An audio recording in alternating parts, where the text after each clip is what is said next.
And now, please welcome the No Bull Podcast. No Bull, no Scotty, no Pippen, no Michael, no Jordan, no Bull.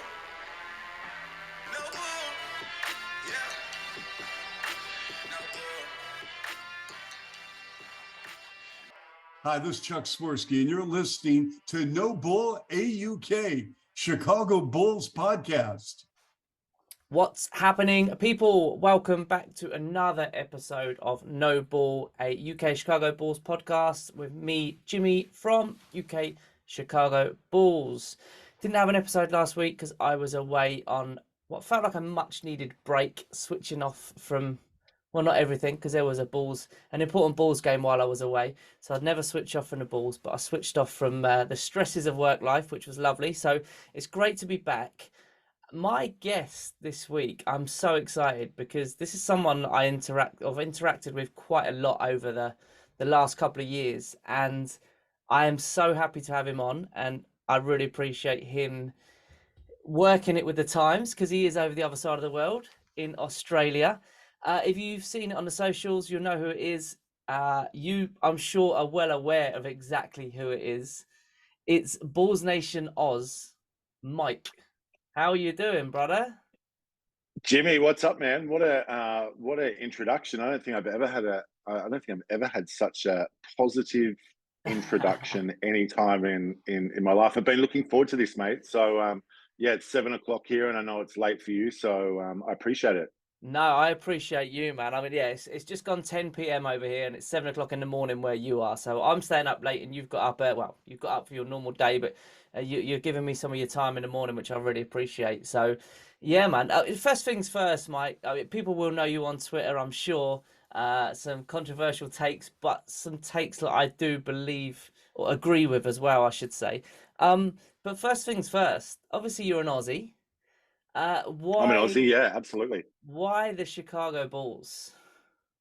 Well, I think like a lot of '90s kids, the Dream Team was huge, right? So the Dream Team '92 American Dream Team was huge globally, and so for me, we had friends that were from Chicago. They used to bring gear over for us over here to Australia, and so Oh, as little wow. kids, I'd be rocking that stuff. That was in the MJ days, and then the '90s here in Australia was huge for basketball. Obviously, we didn't have as much content as we get now, but the Dream Team was really sort of shoved down our throat, right?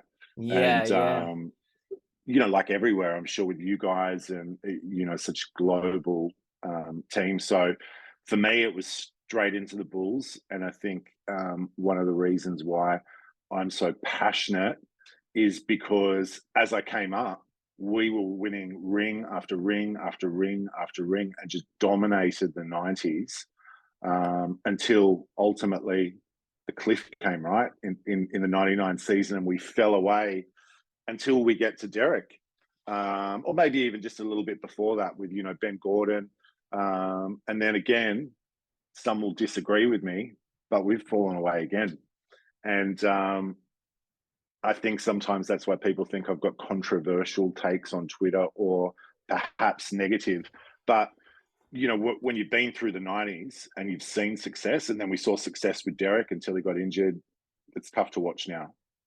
Yeah, I mean, listen, some of your takes are controversial, but at the same time, they're not outrageous. They're not blatant lies. You're not just saying stuff for publicity. What you're saying has actually there's an element of truth to a lot of what you're saying. It's not like you're just blurring out words for fun, right?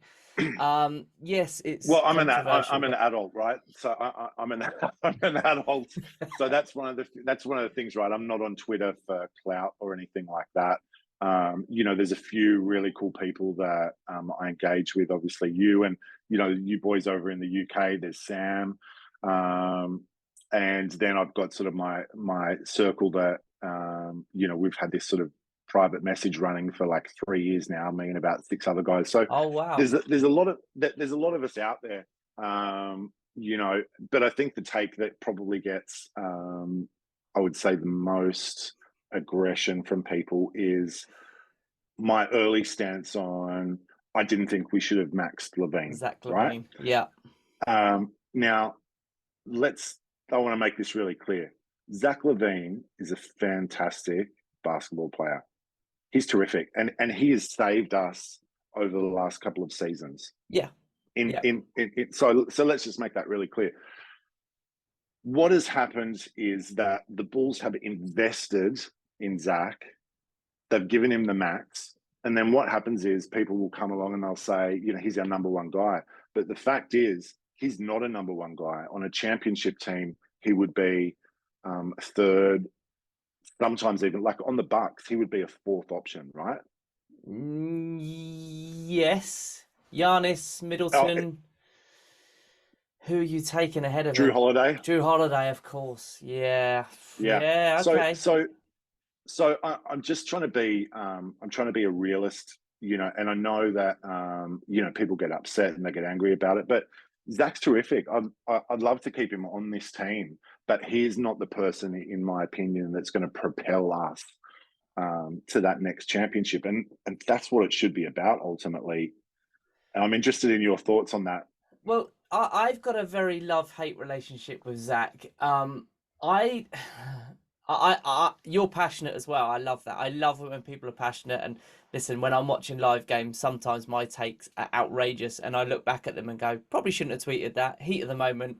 I'm so passionate, and I try not to be too negative on Twitter. I'm generally quite a positive person, so I try not to be too negative. I try and sort of. It's not like I'm scared to speak my mind, but I just don't like to talk things down too much. But the reality is, pretty much everything you said there is fair. I don't know. I don't know if I put. Well, yeah, probably. I don't know. He's certainly not even a second option with the Bucks. Let's be real about that. It's Giannis and Middleton. He's third, possibly fourth. You could argue that, but for me, tomato. Yeah, I actually agree that he's not a max player. I don't believe he is. I understand why the Bulls maxed him. I think they had to at the time to keep him, because somebody would have offered him a max. Somebody elsewhere was probably going to offer him the max. So I understand why they did it. My issues with Zach is, like you said, he's a very, very, very good basketball player. He's an all-star. He's not a superstar. He's an all-star talent. His decision-making, even now, even though he's improved a little bit this season, even now, his decision-making, I still question. I think he's a terrible decision-maker. I don't think his basketball IQ is particularly great either. He tries to play hero ball too much for my liking. But like you said, there were so many games in the last few years, and especially last season, that without Zach LaVine, we're not even in the games. And there's been games where he's taken or made a stupid call at the end of a game, which has lost us the game. But equally, if it wasn't for him in the first place, we wouldn't be in that game. So that's where I sort of go like this with Zach, because I understand how good he is, but I also question a lot of his, especially late game decision making. Yeah, I think that's fair. I think when you look at the show, and you know what, this isn't all about Zach, and I realize that a lot of my takes are kind of based there. I think that Arturas has done like a reasonable job, right? So, immediately he comes in and he says, we're not going to be a middle of the pack team anymore. We want to be playoff basketball team. We want to get better year on year. You sign Lonzo, outstanding, right? Like home run. Vooch at the time, home run. And I'll talk to you a bit more about Vooch too, because I'm on the Vooch train all the way. 100%. And I still make that trade at that time. I make that trade 100 times out of 100. Yeah, absolutely. And then, you bring in DeMar and Caruso. And so you go, okay, like the shell of this team is actually pretty good. They're not deep, but it's actually a pretty good shell. And then you see with Lonzo, we were top of the East for a while there last season, I think up until the All-Star break. And, people are starting to talk about Bulls basketball again. the Lonzo injury happens, which has been devastating. We're not going to see him next year. No one really knows kind of what's going on there. And then all of a sudden you see what this team really is. And we saw that the end of last season, we're about 500. The end of this season, we're a couple of games under 500. So that's what you've got now. So what we have actually got a precedent to say with DeMar and with Zach as your 1-2 or 2-1 options, this is where we're going to be. So something has to change. Absolutely. I mean, last season, we finished 6th. We had a lot more injuries and COVID protocol players out with COVID protocol last season, and we finished 6th.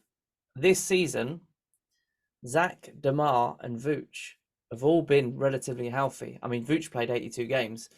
Zach and DeMar have been pretty healthy, bar the odd games. Yeah, I think it was like 72 and 74 respectively, or I think even more for Levine. If you had said they're all healthy, those 3 guys for the majority of games this season, you're saying, well, we're at least a 6 seed.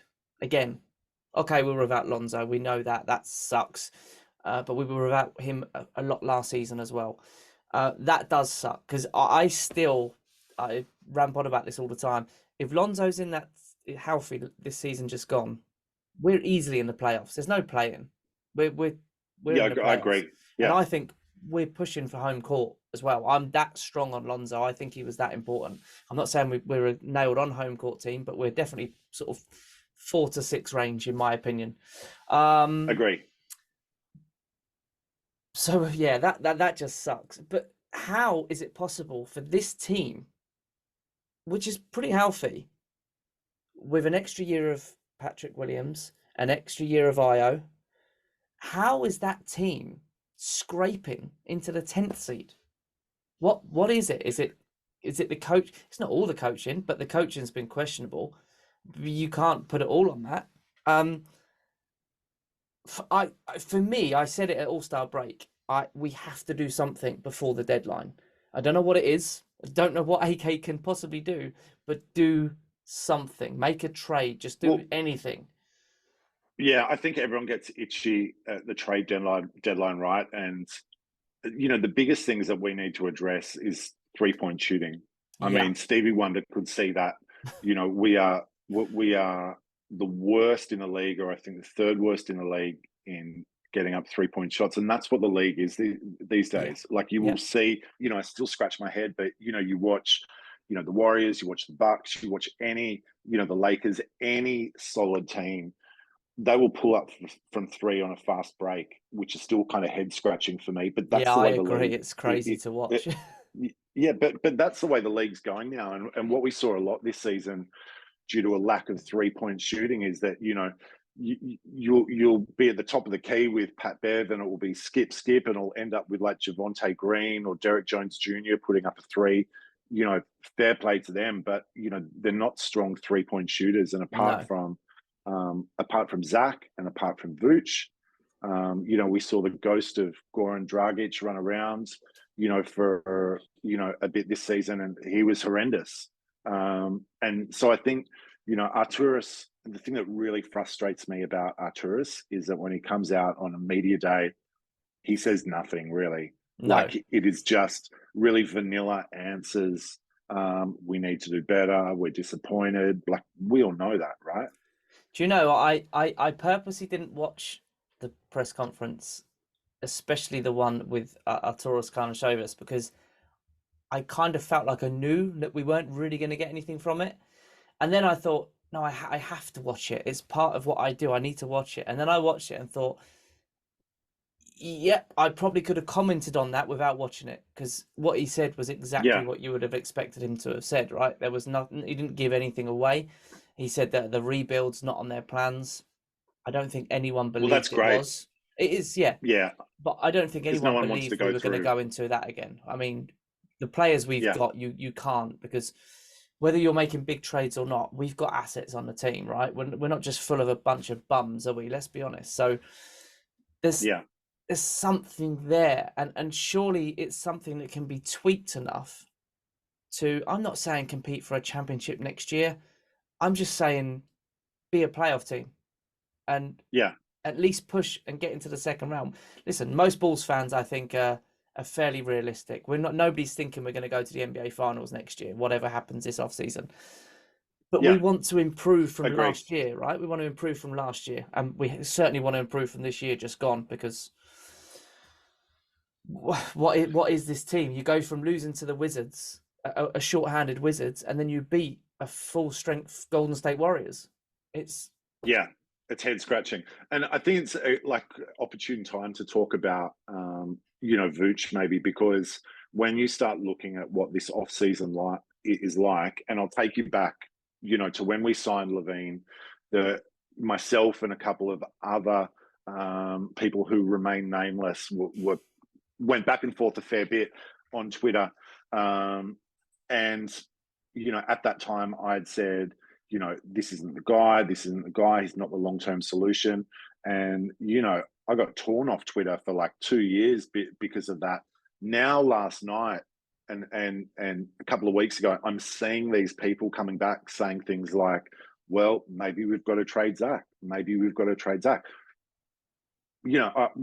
were kind of saying this all along. The great thing is that the one positive I think that you can take away from us maxing him is that we've got him as an asset, right? Yeah. Now, there's going to be some team that will, you look at, players like Gobert, like sticks first, and he's just been awful for Minnesota. It'd be interesting to think, what can you get from Zach? We're not going to tank and we're not going to rebuild. Then you want to get some really serviceable players, right? You want 3-point shooters. We've got a desperate need for that. You want some picks. And onto the Vooch thing, I think we've got our center. Like, I love Vooch. Like, the people that say, oh, you've got to get rid of him. What you got to do then is you've got to go out there and you've got to find someone that's going to play all 82 games for you. Find someone that's going to average 18 and 11 and shoot the three.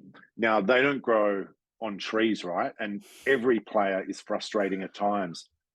But show me another Vooch out there and I'm all in, especially for the money he gets, which is not much.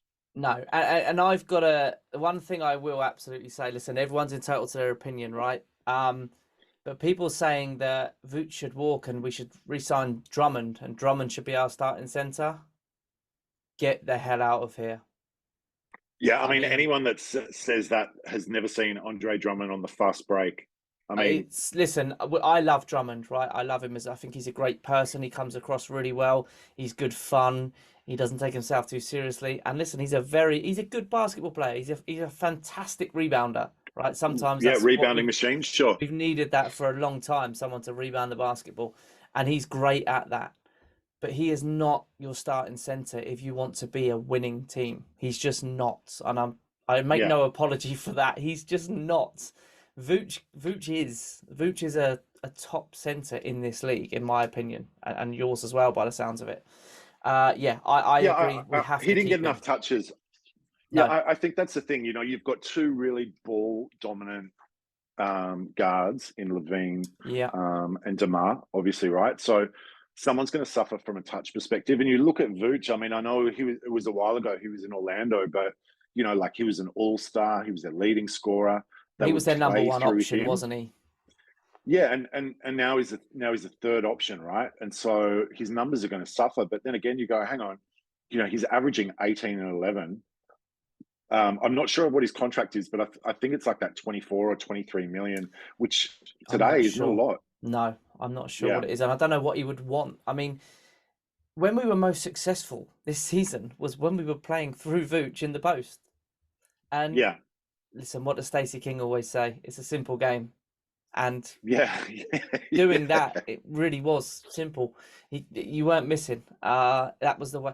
And yet, go into half time and then let's come out and play hero ball with Zach and DeMar, because that was working perfectly well. Let's change it and try something that doesn't work so well.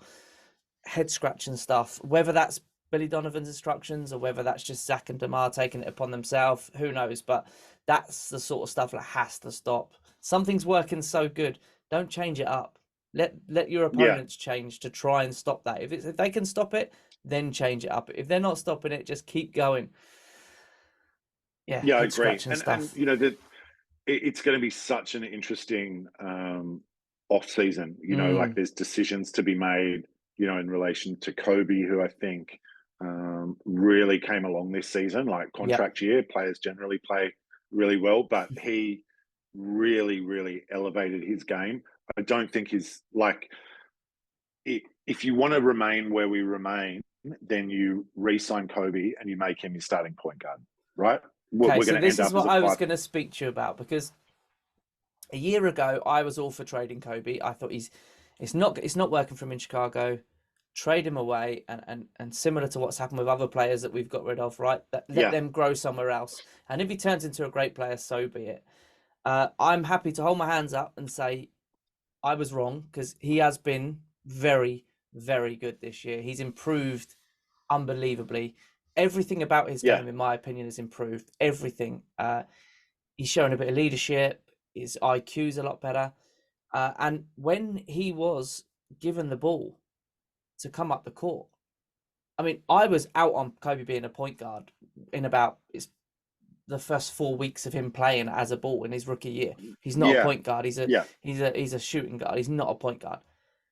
This season, he's shown flashes of he can be a legit point guard, which I Yeah, his handle's never good. thought I would see that the day where I would say Kobe White could be. And at this moment in time, with Lonzo out, and we'll touch on the free agent market in a minute. I've done a list of players and stuff, but Sure. how would you feel starting next season with Kobe White as our starting point guard? Disappointed. Okay. Now that's not to take away from anything you said, because I totally agree with you. I feel like he's elevated his game.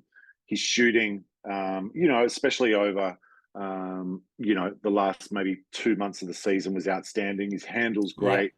But if you're running back Kobe White as your starting point guard, and if you're running back these players, then you've got to expect the same result.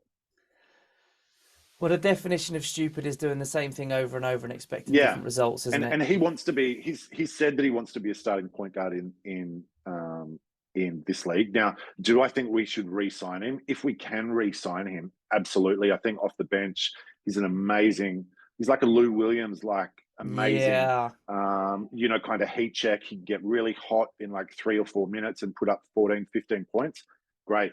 But, you know, if you're planning on bringing back Zach and DeMar and Vooch, then you need a mature veteran point guard who has seen it before, who has got the nous to be able to call these guys out and call out Zach when he's not playing defense, when they're making bad last minute, late game decisions. And I don't know if Kobe is that player. I think that's fair. Who would be your choice? Realistic choice, of course, going into next season, whether it's a trade or a free agent pickup. Who would you like to see as our starting point guard? I mean, the big thing I want to know is what the hell is happening with Lonzo? Like, so the reason I say that is how do you have an injury but no timeline? Like there is no doesn't seem to be a timeline. doctor in the world that can actually diagnose what the issue is. I saw an interesting video. I forget, somebody shared it with me, and I apologize because I forget who it was. I think I did share it at the time as well, and it was a top doctor of the world, an American doctor, and he sort of went into great detail as to why it was almost impossible to diagnose Lonzo's situation because of the I can't get the words out. Complexity of the knee and where he's getting the pain from. And I just, that to me was, I mean, it was a great insight as to, you know, what these doctors and how knowledgeable they are, but it was also very, very worrying. I mean, I've suffered with knee issues from a young age. So I mean, I'm not saying I'm an athlete in any stretch of the imagination, but I can only imagine how frustrating it is for Lonzo, the person, as well. I mean, it's frustrating for us as fans, right? But for him, it must be, I mean, people saying he's got all the money in the world. We touched on this before, I know, but people saying he's got all the money in the world, who cares? Like, it's not about that. It's about up here, and you know. Yeah, and we've seen players come back from you know, injuries. Like I look, you know, one of my favorite players of all time was Brandon Roy. I mean, obviously his injury ended up ultimately, ending his career, but, he came back. Grant Hill, he came back. Players have come back from really, really bad injuries. But I guess, from my perspective is if there is no timeline, the Bulls should be going to the NBA and saying, can we get the exception to move 100%. his salary off the books? Now, I don't know whether that's happened. And I think, to your question, like this is a hard one, right? And this is why, when you put things on Twitter or you do things on podcasts, you get like ripped to shreds because your opinion's out there. Now, you asked me who I would like for a year, right? Let's say Nonzo's not in next season. Let's just assume. I hope he is, but let's just assume he's not. Okay, so let's assume he's not. So, and we're assuming that Zach and DeMar and Vooch are back. For argument's sake, let's say yes. Yeah, so I think like when I look at like a real, like who would that be? Like a Mike Conley. Yeah. Right? I like that. A veteran that can shoot the three, that can run an offense, that has got respect from other veterans in the league. Yeah. But to look at who the Bulls have now, who have you got? Like Kobe. Yeah. That doesn't move the needle for me. And to be fair, if we run back this same squad, that's not going to move the needle from a win perspective. Arturas talks about continuity, but we've seen that now, right? We've seen Levine, we've seen DeMar, we've seen Vooch. It does not work. It doesn't. And it's sad. Unless you want to be a middle of the pack team. If you want to be fighting for a play-in or maybe an 8 seed, hey, we're your team.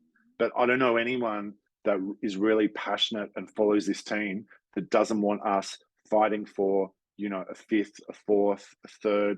I mean, I think about those Tibbs teams, and I don't know, Jimmy, if you were kind of in on those Derrick Rose, teams. So not at the time, but I've looked back about it all and stuff, and sort of I went through a phase from like 2000 odd up until my first season back was the 3 Alpha season. Yeah, sure. But I look back, so I'm aware of it all, of the teams that they had. And we got really lucky with Derek in the draft, like, 1% chance. And, we all know what happened with him. But, I think about those teams and, you had Derek and you had Joakim and Luol Deng, who I know, you have met recently. I was very, very jealous. And then you just had Taj. like these plug and play players, like Keith Bogans, who are not sexy at all, but together, and with a really strong coach in Tibbs, who is still my favorite NBA coach, just demanded excellence from those squads. And I think that's why the heartbreak was as bad as what it was, when Derek went down, everything crumbled. And I think the reason I bring that up is I look at where we are now, and we are just so far removed from what success actually looks like. And that's why I get frustrated. Not because I'm a hater, which is what most people say, just because, like many that have been around for a while, we remember what success looks like. Yeah, no, listen, I don't think you're a hater. I think you're more of a realist, and you're not just saying stuff, like I said, for publicity. I'm gonna mention him, Joe Cowley. That guy's a hater. I hate to admit it.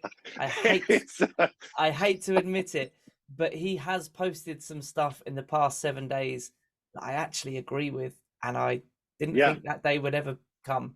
I don't particularly like how he goes about his ways. I did listen to him on the CHGO podcast with Matt and Dave a while back this season, and I get it. I don't think he's an absolute scumbag that people make out. He's an instigator. Yeah, he's an instigator, right? He gets me biting on Twitter, and I quite often retweet him with my view of him or whatever. But I don't think for a minute that he actually believes a lot of the stuff he writes. I think he does to a certain extent, but I think he goes fishing a little bit to get the publicity he gets. Yeah. But what I'm getting at is I think he says a lot of things for the publicity on Twitter and the exposure on Twitter, whereas I don't think you do. I think, like I said before, what you say actually has weight behind it, and there's a lot of truth.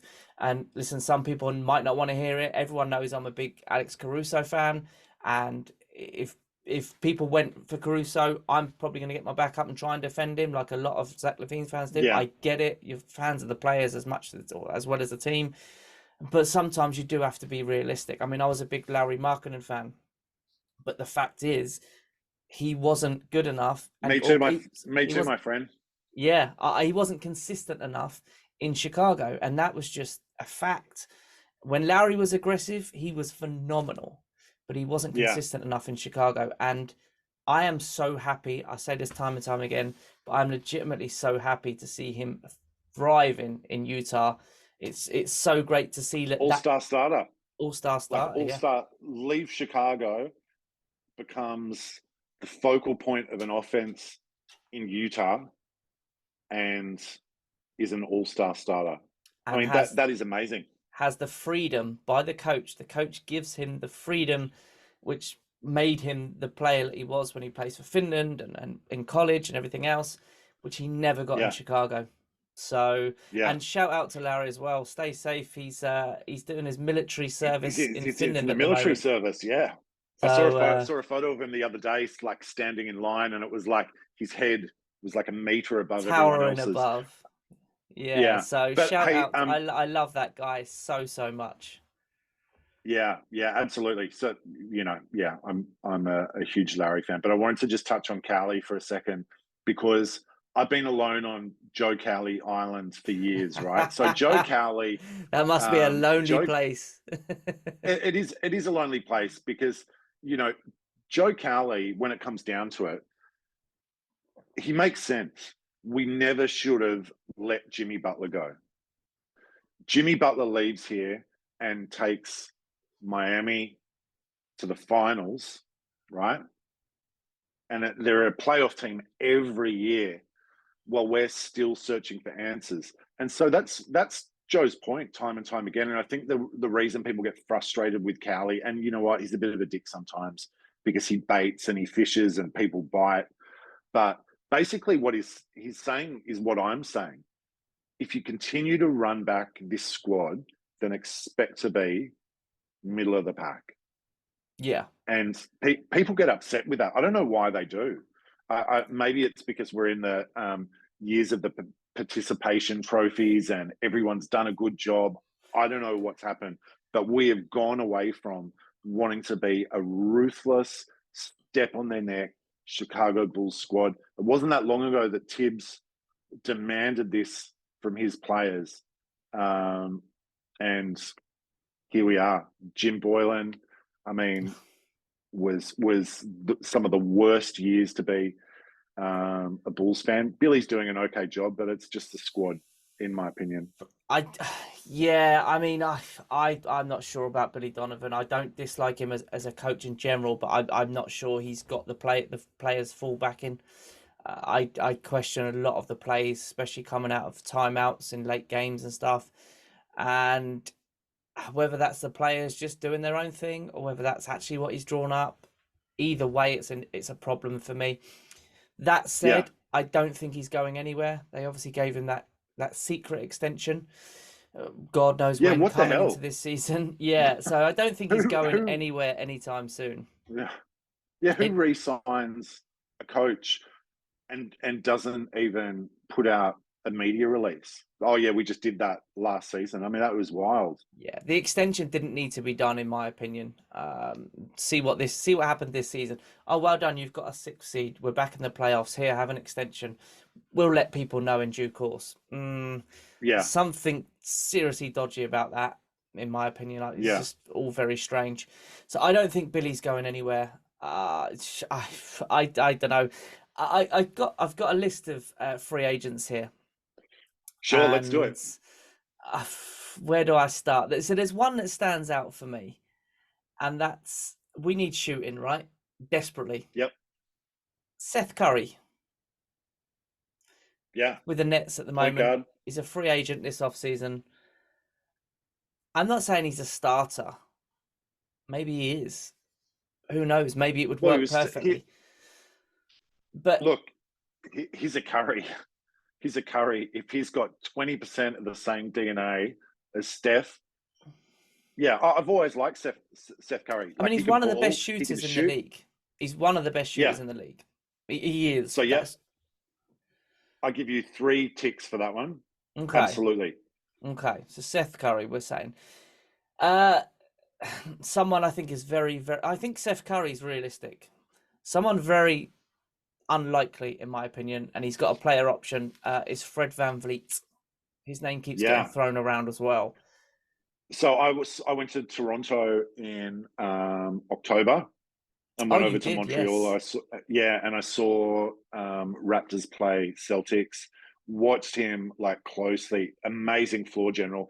I just don't think like the thing that really hinders us at the moment is there's no room in the cap There's for no us, cap really. space. No, that's another Yeah. big, especially for someone like Fred VanVleet, who's currently on a max as well, I think, isn't he, in Toronto? So yeah, that one is very unlikely. I gotta say this one because he was linked quite heavily before the deadline. Russell Westbrook. Yeah, I mean, I tell you what, I've been really happy for him going. Like, I don't know if you've been watching much of the playoffs, I but have, he yeah. shot 3 for 19 in game 1.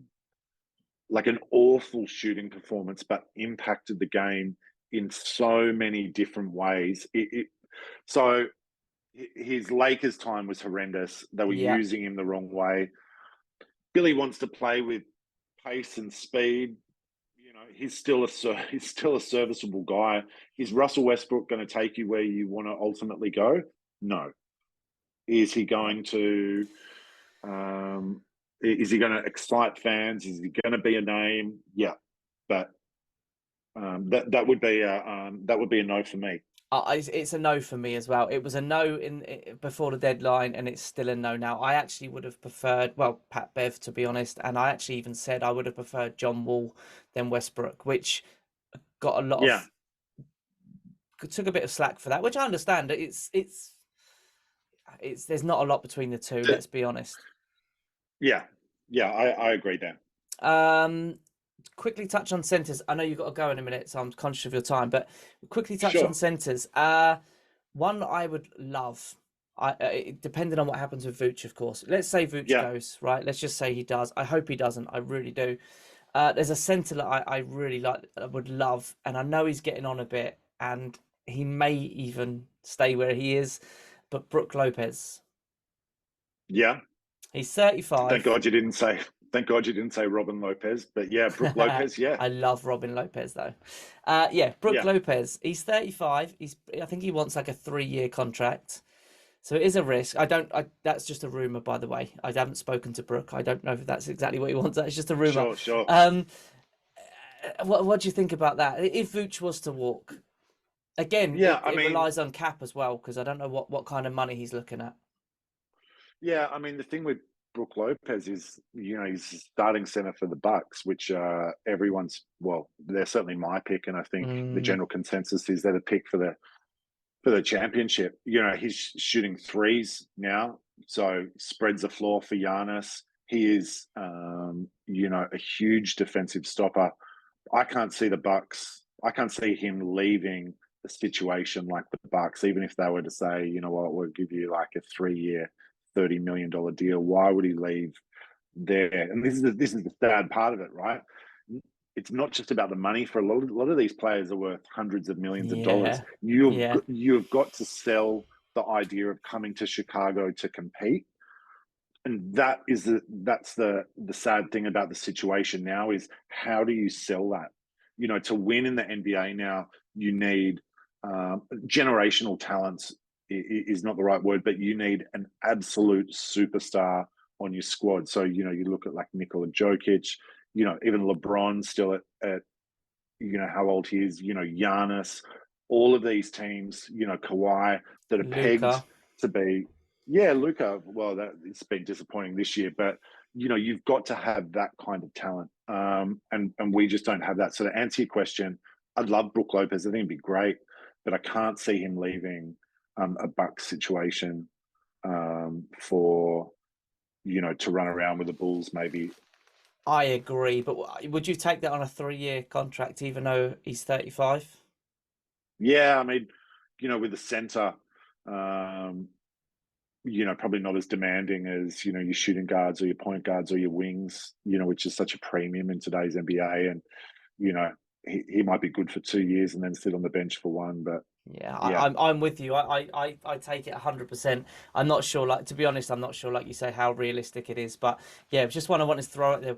We possibly need a centre and another 3-point shooter, as you say. So let's hope Big Vucci comes back. That's I what hope want. so, man. Yeah. I honestly, I would love Vooch to stay. I'm not against trading any of the other guys. Listen, I would hate to lose. I'm a big DeMar DeRozan fan. I think if I had a choice of one of our top 3 to trade, including a sign and trade for Vooch, I am picking Zach. Sorry, Zach fans out there. But I think, like you said, that's our best chance to get something back and be in win now, which apparently they are, right? Yeah. I know DeMar's getting on a bit. Vooch is as well. So depending on the contract they would give him, if they do, one of those 3 won't be back. Vooch, DeMar, or Zach, one of them, in my opinion, won't be back. I think that has to be it'll the case. be DeMar. You think DeMar's going? Yeah, I think that Bulls have committed to Zach. They've thrown big money at him. That message that it sends to trade him away now to other free agents wouldn't be good. I think you've got, a team like the Lakers would, throw picks, at someone like DeMar, because, he's the kind of player that is a win now player. You add him as like a third option on a squad like that, and they become, a championship contender. So it'll be really interesting, but yeah. Well, whatever happens, it should be an exciting off-season, and it will be very interesting to see what this roster looks like going into next season, because I've got a feeling it's going to look quite a lot different to what it is right now, but we'll see. It could just be 1 or 2 changes. It could be a haul of changes. Who knows? We could even get Wemby in the draft. Well, we've got a 1.7% chance. We got Derek with a 1.7. Who knows? 1.8 now, because we won the coin toss against OKC. So we got a 1.8% chance now. So, well, it's in the bag. It's in the bag. Mike, I'm going to let you go. I would love to talk to you much longer, trust me, but I know you've got to get off for work. I would love to get you back on at some point. So hopefully in the near future we can chat some more, because there was so much we wanted to talk about that we haven't got around to. But thank you so much. Yeah, thanks, Jimmy. Thank you so much, man, for making this work. Yeah, it's been great anytime. And I got to shout, I forgot to mention him before, but shout out Ross. Ross in the UK, being very quiet on Twitter these days, my friends. I can only put it down to the Bulls being horrendous. But let's hope that next season we get you back. And shout out to Sam as well. Yes, love absolutely. chatting with you guys on Twitter. Absolutely, man. And Mike, quickly give your handle a shout out as well for anyone that doesn't know. Yeah, so Mike B or Bulls Nation Oz, OZ. Yep, give me a follow, and but be prepared for hot takes, and probably takes that you're not going to like. A slightly toned down Joe Cowley, should we say? Wow, and much better looking Joe Cowley, yeah, sure. Mike, thank you so much, man. Guys, enjoy your week. Enjoy the playoffs basketball for the rest of the week, because there's no pressure on us. So just enjoy some. We've had some great basketball, to be fair. So enjoy that. We'll be back next week with another episode. And until then, go Bulls.